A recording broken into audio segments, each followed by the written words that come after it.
Patriarcas e Profetas, capítulo 23. As pragas do Egito. Arão, sendo instruído pelos anjos, saiu ao encontro de seu irmão, de quem estivera tanto tempo separado, e encontraram-se em meio da solidão do deserto, perto de Horebe.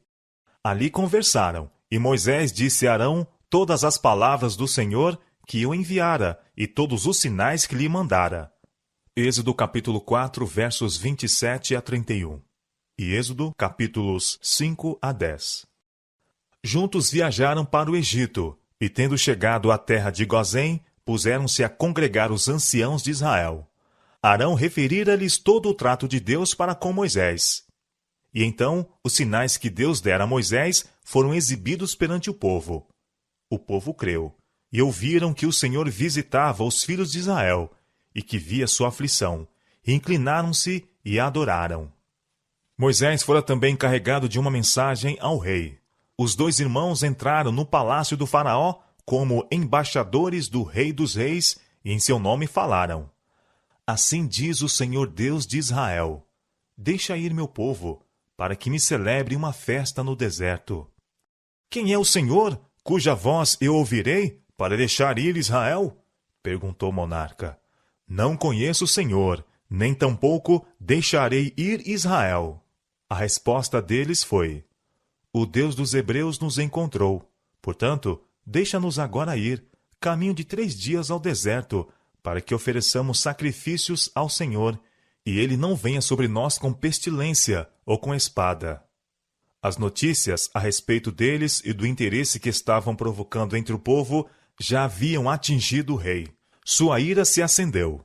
Moisés e Arão, por que fazeis cessar o povo das suas obras? Disse ele. Ide às vossas cargas. Já havia o reino sofrido perda pela interferência desses estrangeiros. Pensando nisto, ele acrescentou: Eis que o povo da terra já é muito, e vós os fazei abandonar as suas cargas.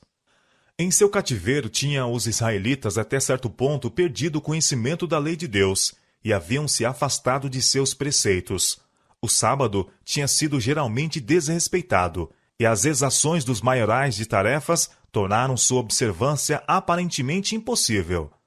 Mas Moisés mostrara a seu povo que a obediência a Deus era a primeira condição de livramento, e os esforços feitos para restaurar a observância do sábado vieram a ser notados pelos seus opressores. O rei, inteiramente desperto, suspeitou dos israelitas o intuito de se revoltarem de seu serviço. O descontentamento era o resultado da ociosidade. Ele faria com que nenhum tempo lhes fosse deixado para se formularem planos perigosos, e imediatamente adotou medidas para cerrar os seus vínculos e aniquilar o seu espírito independente. No mesmo dia foram expedidas ordens que tornassem seu trabalho ainda mais cruel e opressivo. O material de construção mais comum naquele país era o tijolo cozido ao sol. Dele eram feitas as paredes dos mais belos edifícios, e então forradas com pedras. E a manufatura do tijolo empregava grande número de escravos, sendo a palha cortada, misturada com barro, a fim de o segurar. Grandes quantidades de palha eram necessárias para esse trabalho. O rei determinou então que não mais se fornecesse palha. Os trabalhadores deviam procurá-la por si mesmos, sendo-lhes, porém, exigida a mesma quantidade de tijolo. Esta ordem produziu grande aflição entre os israelitas, por toda a terra. Os maiorais de tarefa egípcios tinham indicado oficiais hebreus para fiscalizar o trabalho do povo, e estes oficiais eram responsáveis pelo trabalho efetuado pelos que estavam sob seu encargo. Quando o mandado do rei entrou em vigor, o povo espalhou-se por toda a terra, a colher restolho em lugar de palha. Mas acharam impossível fazer a quantidade usual de trabalho. Por este malogro, os oficiais hebreus foram cruelmente espancados. Estes oficiais supuseram que sua opressão vinha dos seus maiorais de tarefa, e não do próprio rei, e a ele foram com seus pesares. Sua representação foi defrontada por Faraó com sarcasmo. Vós sois ociosos, por isso dizeis: Vamos, sacrifiquemos ao Senhor. Ordenou-se-lhes que voltassem ao trabalho, com a declaração de que seus encargos, em caso algum, deveriam ser aliviados. Voltando, encontraram Moisés e Arão e exclamaram a eles: O Senhor atente sobre nós e julgue isso, porquanto fizeste o nosso cheiro repelente diante de Faraó e diante de seus servos, dando-lhes a espada nas mãos para nos matar. Escutando Moisés estas censuras, ficou grandemente angustiado. Os sofrimentos do povo tinham aumentado muito. Por todo o país se erguia um clamor de desespero de velhos e jovens, e todos se uniam em acusá-lo da mudança desastrosa em sua condição. Com amargura de alma foi perante Deus, com um clamor: Senhor, por que fizeste mal a este povo? Por que me enviaste? Porque desde que entrei a Faraó para falar em teu nome, ele maltratou este povo, e de nenhuma sorte livraste teu povo. A resposta foi: Agora verás o que hei de fazer a Faraó, porque por uma mão poderosa os deixará ir. Sim, por uma mão poderosa os lançará de sua terra. Novamente foi-lhe indicado o concerto que Deus fizera com os pais, e assegurou-se-lhe que o mesmo seria cumprido. Durante todos os anos de servidão no Egito, tinha havido entre os israelitas alguns que se apegavam ao culto de Jeová. Estes ficavam dolorosamente perturbados ao verem seus filhos diariamente testemunharem as abominações dos gentios e mesmo curvarem-se aos seus deuses falsos. Em sua angústia clamaram ao Senhor, pedindo o livramento do jugo egípcio, para que pudessem estar livres da influência corruptora da idolatria. Não escondiam sua fé, mas declaravam aos egípcios que o objeto de seu culto era o Criador do céu e da terra, o único Deus verdadeiro e vivo. Reconsideravam as provas de sua existência e poder, desde a criação até os dias de Jacó. Os egípcios tiveram assim oportunidade de familiarizar-se com a religião dos hebreus, mas, desdenhando ser instruídos por seus escravos, experimentaram seduzir os adoradores de Deus com promessas de recompensas, e falhando isto, por meio de ameaças e crueldade. Os anciãos de Israel esforçaram-se por suster a fé dos irmãos, que estava a sucumbir, repetindo-lhes as promessas feitas a seus pais, e as palavras proféticas de José antes de sua morte, predizendo o livramento deles do Egito. Alguns escutavam e criam, outros, olhando para as circunstâncias que os cercavam, rejeitavam as esperanças. Os egípcios, estando informados do que se divulgava entre seus escravos, zombavam de suas expectativas e escarnecedoramente negavam o poder de seu Deus. Apontavam para a situação deles como uma nação de escravos e com sarcasmo diziam: Se vosso Deus é justo e misericordioso e possui poder superior ao dos deuses egípcios, por que não faz de vós um povo livre? Chamavam a atenção para sua própria condição. Adoravam divindades que os israelitas chamavam de deuses falsos. No entanto, era uma nação rica e poderosa.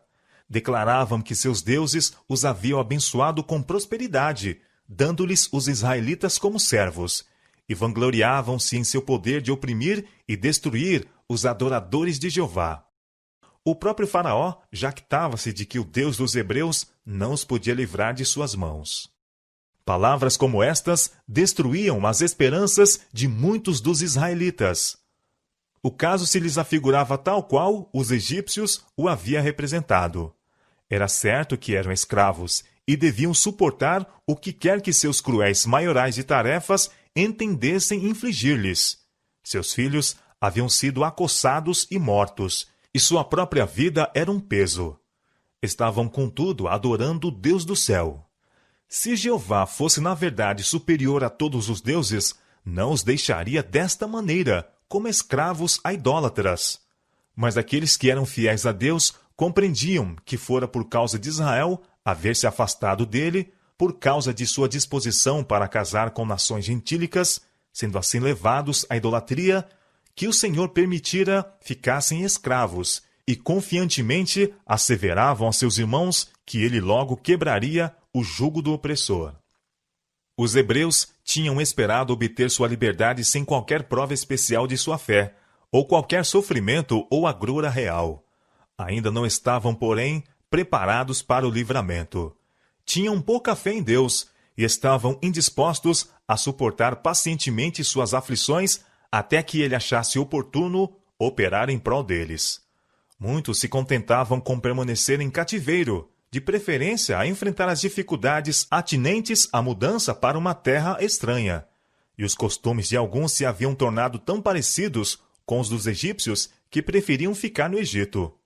Por isso, o Senhor não os livrou pela primeira manifestação de seu poder perante Faraó.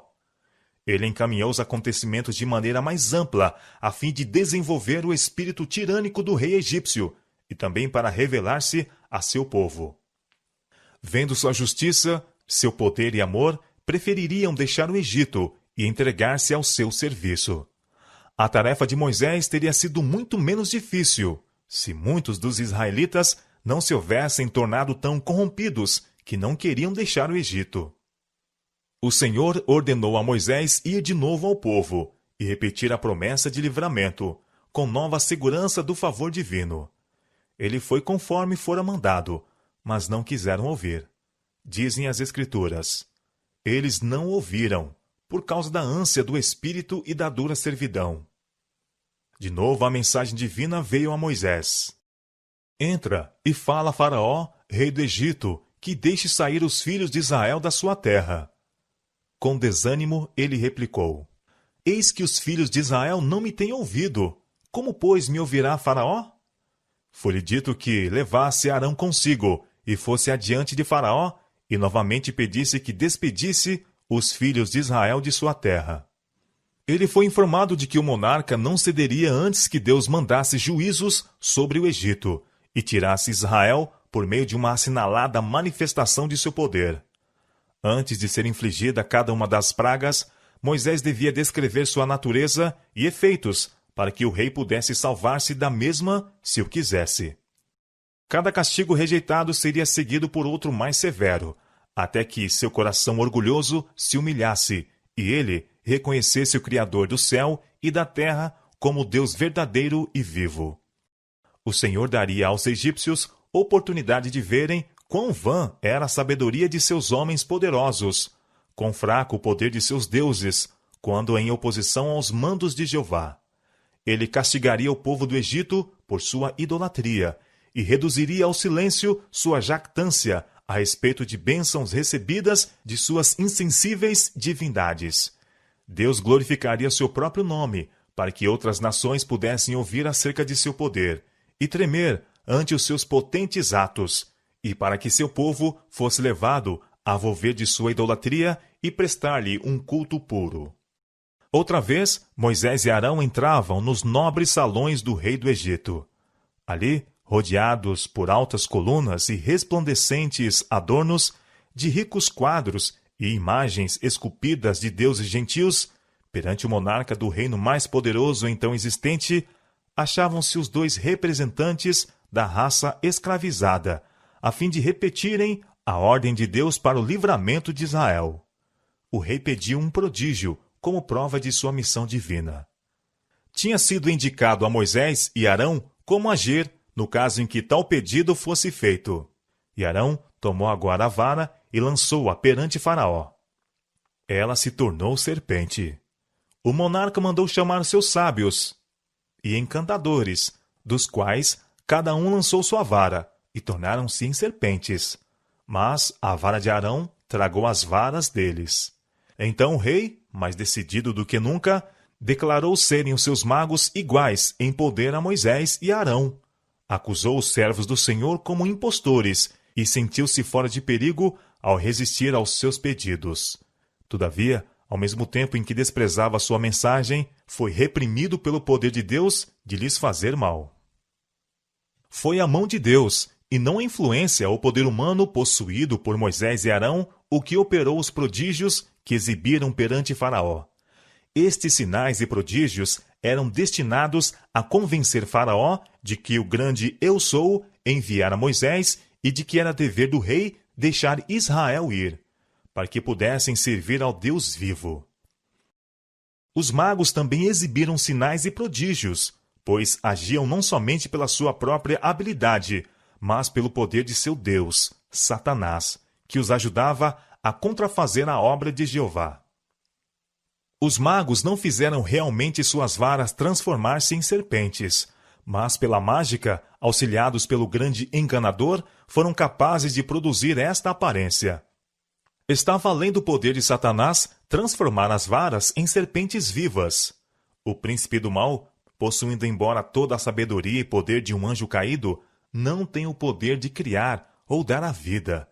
Isto é prerrogativa de Deus somente. Mas tudo o que estava ao poder de Satanás fazer, ele o fez. Produziu uma contrafação. À vista humana, as varas tinham sido transformadas em cobras. E que assim fosse, acreditavam Faraó e sua corte. Nada havia em sua aparência para distingui-las da serpente produzida por Moisés. Se bem que o Senhor fizesse com que a serpente verdadeira tragasse as serpentes espúrias, contudo, mesmo isto foi considerado por Faraó não como uma obra do poder de Deus, mas como resultado de uma espécie de mágica superior à de seus servos. Faraó desejava justificar sua obstinação em resistir à ordem divina, e daí procurava ele algum pretexto para não tomar em consideração os prodígios que Deus operara por meio de Moisés. Satanás deu-lhe exatamente o que ele desejava. Pela obra que operara por intermédio dos magos, fez parecer aos egípcios que Moisés e Arão eram apenas magos e encantadores, e que a mensagem que traziam não podiam impor respeito como provinda de um ser superior. Assim, a falsificação de Satanás cumpriu o seu objetivo de tornar ousados os egípcios em sua rebelião, e fazer com que Faraó endurecesse o coração contra a convicção. Satanás esperava também abalar a fé de Moisés e Arão na origem divina de sua missão, para que pudessem prevalecer os seus instrumentos. Não queria que os filhos de Israel fossem libertos do cativeiro, para servirem ao Deus vivo. Todavia, tinha ainda o príncipe do mal um objetivo de maior alcance, ao manifestar seus prodígios por meio dos magos. Ele bem sabia que Moisés, quebrando o jugo do cativeiro de sobre os filhos de Israel, prefigurava Cristo, que devia destruir o reino do pecado na família humana. Sabia que quando Cristo aparecesse, grandes milagres seriam operados como prova para o mundo de que Deus o enviara. Satanás temia perder o seu poder. Contrafazendo a obra de Deus, efetuada por meio de Moisés, esperava não somente evitar o livramento de Israel, mas exercer influência através dos séculos futuros, para destruir a fé nos milagres de Cristo. Satanás está constantemente procurando contrafazer a obra de Cristo e estabelecer seu poder e pretensões. Leva os homens a explicar os milagres de Cristo, fazendo parecer que são o resultado da perícia e poder humanos. Destrói assim muitas mentes a fé em Cristo como Filho de Deus, e os leva a rejeitar os graciosos oferecimentos de misericórdia pelo plano da redenção. Foi determinado a Moisés e Arão que visitassem a margem do rio na manhã seguinte, aonde o rei costumava dirigir-se. Sendo o transbordamento do Nilo a fonte dos alimentos e riqueza para todo o Egito, era o rio adorado como um deus, e o monarca ia para ali diariamente, a fim de render as suas devoções. Ali os dois irmãos repetiram-lhe de novo a mensagem, e então estenderam a vara e feriram a água. A corrente sagrada mudou-se em sangue, os peixes morreram, e o rio exalou mau cheiro. A água nas casas, o suprimento preservado nas cisternas, foram semelhantemente transformados em sangue. Mas os magos do Egito também fizeram o mesmo com seus encantamentos. E virou-se Faraó e foi para sua casa. Nem ainda nisto pôs seu coração. Durante 7 dias continuou a praga, mas sem resultado. De novo foi estendida a vara sobre as águas, e rãs subiram do rio e espalharam-se pela terra. Percorriam as casas, apoderavam-se dos quartos de dormir e mesmo dos fornos e amassadeiras. A rã era considerada sagrada pelos egípcios, e não as destruíam, mas tal praga viscosa se tornara agora intolerável. Enxameavam mesmo no palácio dos faraós, e o rei estava ansioso por vê-las removidas. Tinham parecido que os magos haviam produzido rãs, mas eles não as podiam remover. Vendo isto, Faraó ficou algo humilhado. Mandou chamar Moisés e Arão e disse: rogai ao Senhor que tire as rãs de mim e do meu povo. Depois deixarei ir o povo, para que sacrifiquem ao Senhor. Depois de fazerem lembrar ao rei a sua anterior jactância, pediram-lhe designar um tempo para que devessem orar para a remoção da praga. Ele marcou o dia seguinte, esperando intimamente que no intervalo as rãs desaparecessem por si, salvando assim da amarga humilhação de sujeitar-se ao Deus de Israel. A praga, entretanto, continuou até o tempo especificado, em que por todo o Egito as rãs morreram, mas seus corpos pútridos que haviam ficado poluíam a atmosfera. O Senhor poderia tê-las feito voltar ao pó em um instante, mas não fez isto, para que não acontecesse depois de sua remoção, declararem o rei e seu povo ser aquilo resultado da feitiçaria ou encantamento, como a obra dos magos. As rãs morreram e foram então reunidas em montes. Nisto, o rei e todo o Egito tiveram uma prova, a qual sua vã filosofia não podia contradizer, de que esta obra não fora cumprida pela magia, antes era um juízo do Deus do céu.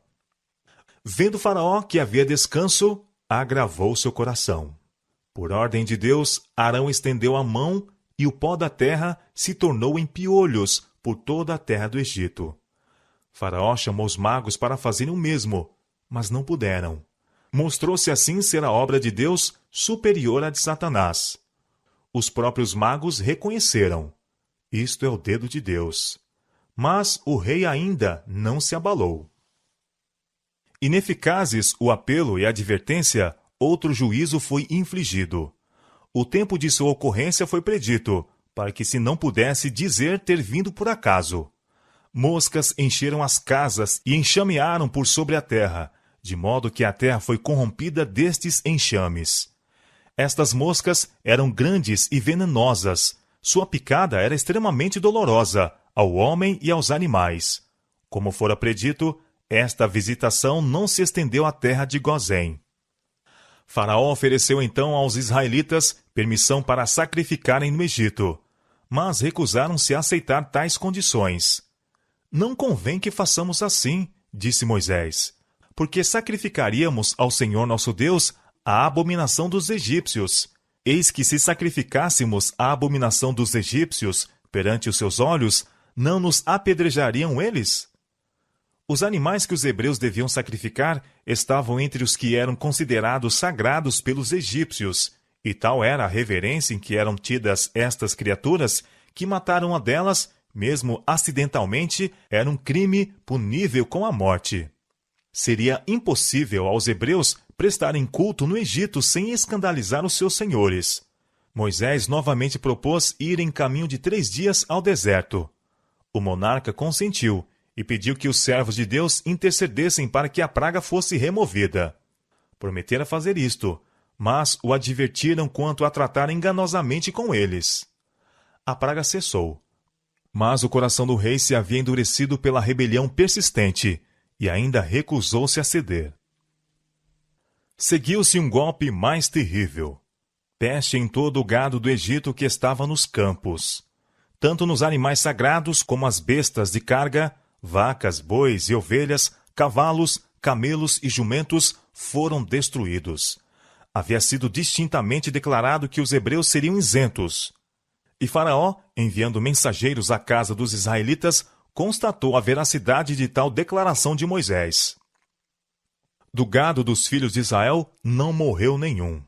Ainda o rei se achava obstinado. Ordenou-se em seguida a Moisés que tomasse cinzas do forno e as espalhasse para o céu diante dos olhos de Faraó. Este ato era profundamente significativo.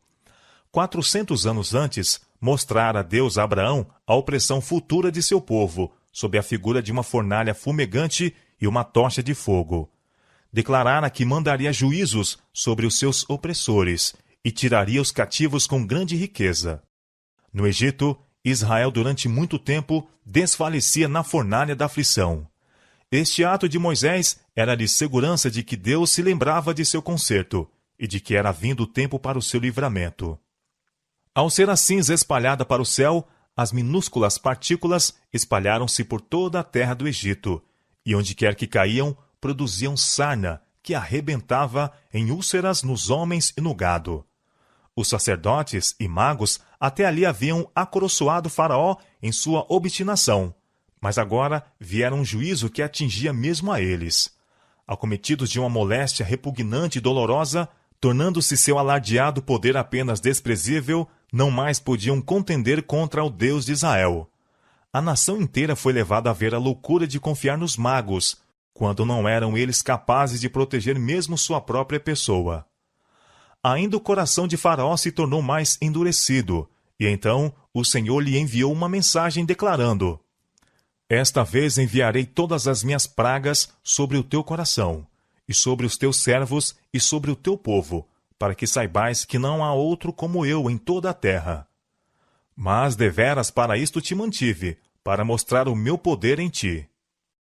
Não que Deus lhe tivesse dado existência para este fim, mas sua providência a encaminhar os acontecimentos de modo a colocá-lo no trono, no próprio tempo destinado ao libertamento de Israel.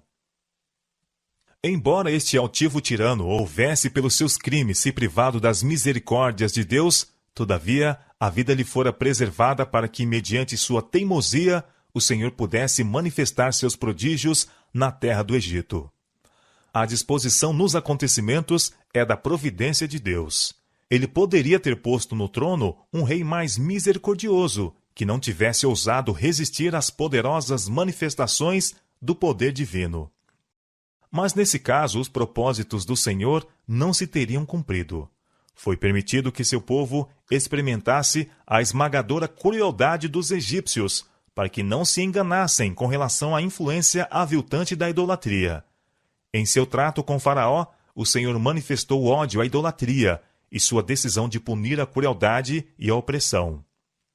Deus havia declarado com referência a Faraó: Eu endurecerei o seu coração, para que não deixe ir o povo. Êxodo capítulo 4, verso 21. Não houve o exercício de poder sobrenatural para endurecer o coração do rei. Deus deu a Faraó a mais notável prova do poder divino, mas o monarca obstinadamente se recusou a atender à luz. Cada manifestação do poder divino, por ele rejeitada, tornava-o mais resoluto em sua rebelião. As sementes de rebelião que se semeara quando rejeitou o primeiro prodígio produziram a sua messe. Como ele continuasse a aventurar-se em sua conduta, indo de um grau de teimosia a outro, seu coração se tornou mais e mais endurecido, até que ele foi chamado para olhar o rosto frio e morto dos primogênitos. Deus fala aos homens por meio de seus servos, dando avisos e advertências e repreendendo o pecado.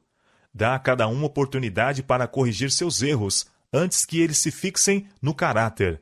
Mas se alguém recusa ser corrigido, o poder divino não intervém, a fim de contrariar a tendência de sua ação. Essa pessoa acha mais fácil repetir a mesma conduta.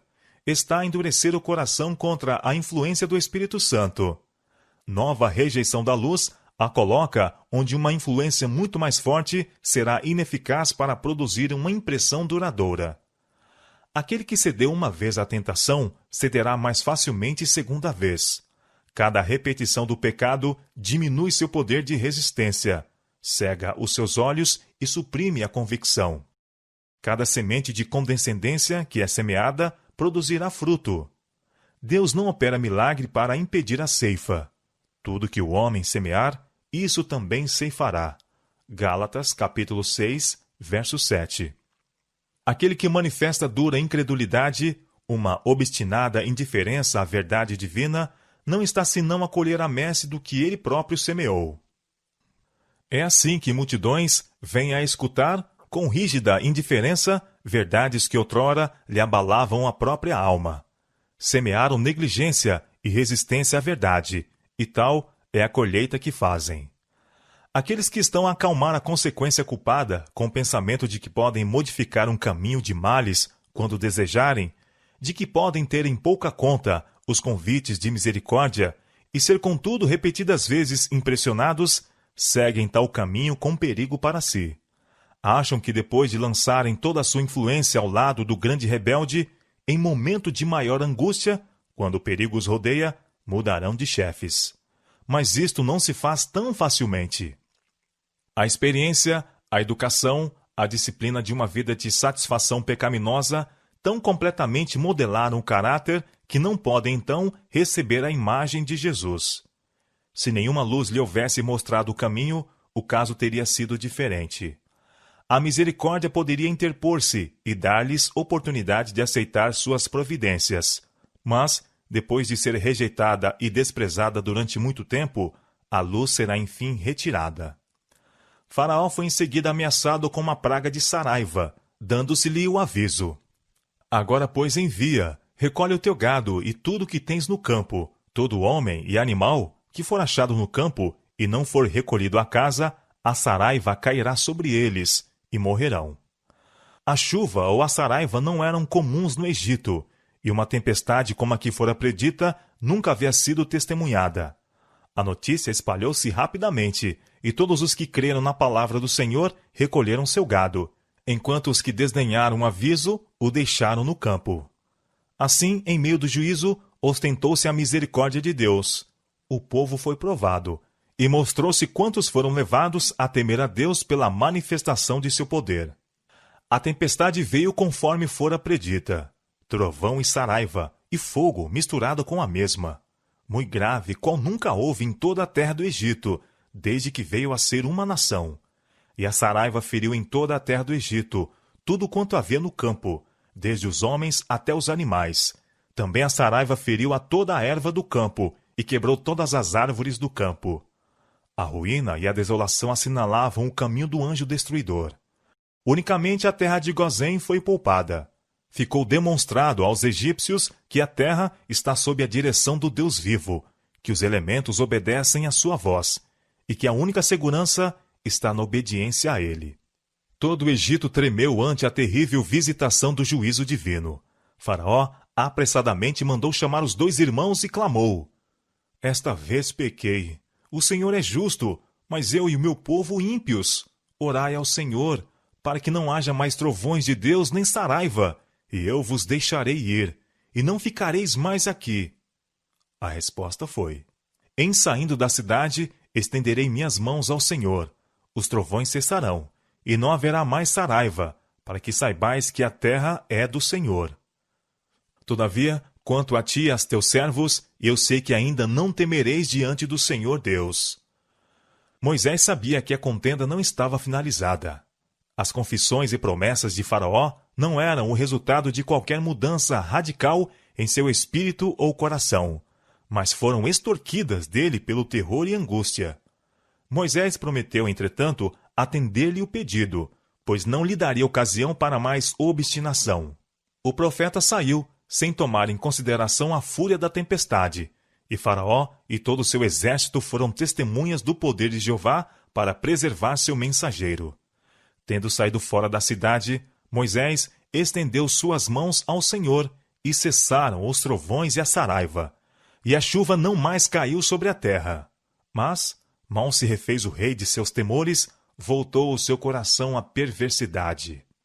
Então disse o Senhor a Moisés: Entra, Faraó, porque tenho agravado o seu coração, e o coração de seus servos, para fazer estes meus sinais no meio dele.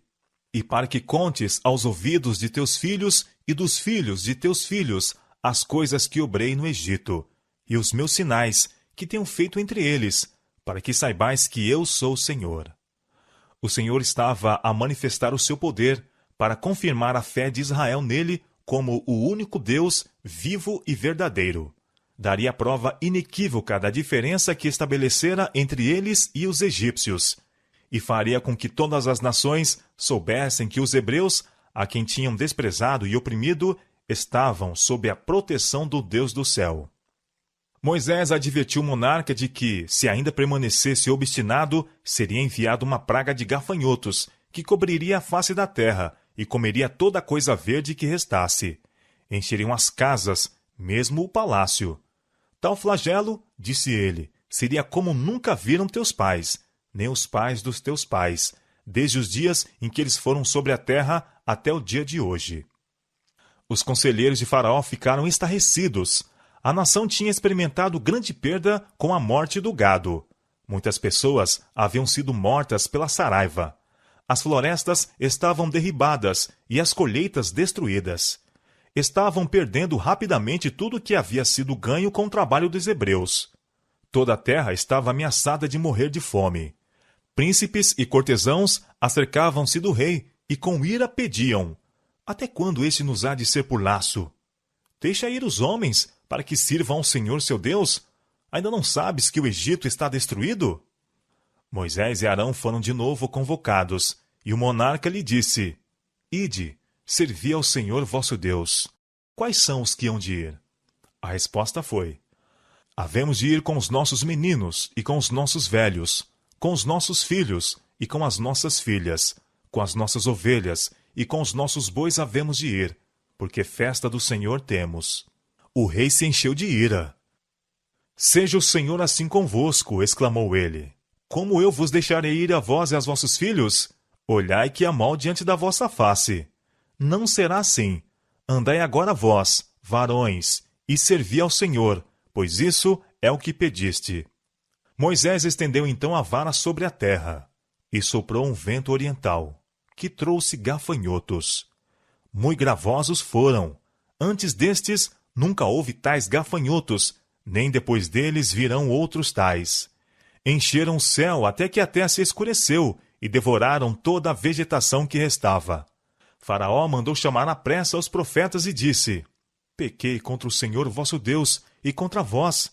Agora, pois, peço-vos que perdoeis o meu pecado somente desta vez, e que oreis ao Senhor vosso Deus, que tire de mim somente esta morte.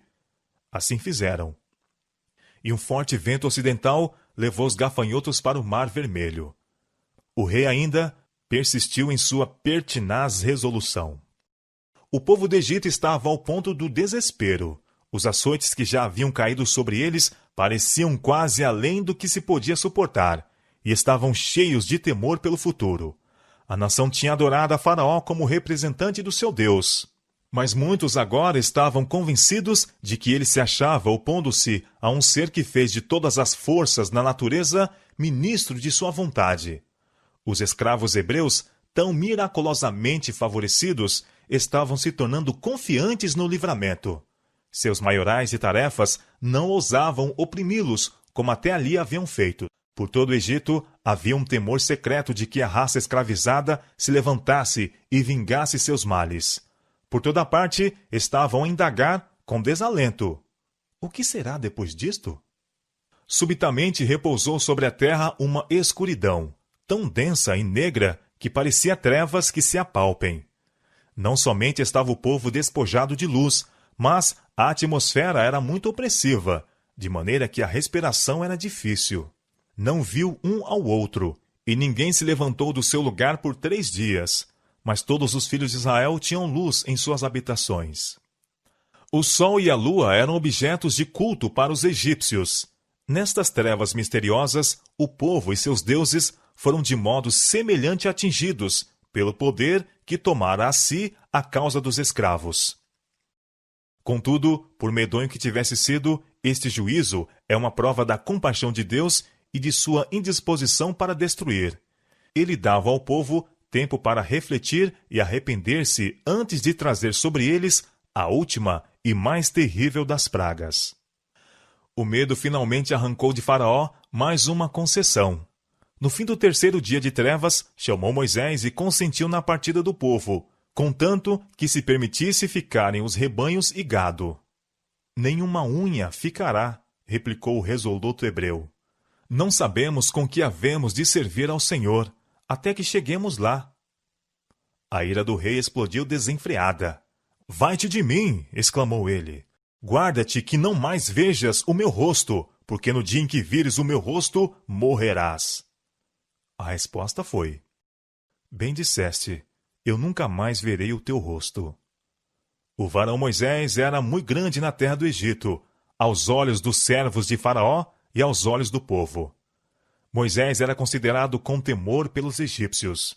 O rei não ousava fazer-lhe mal, pois o povo o considerava como o único que tinha poder para remover as pragas. Desejavam que os israelitas fosse permitido deixar o Egito.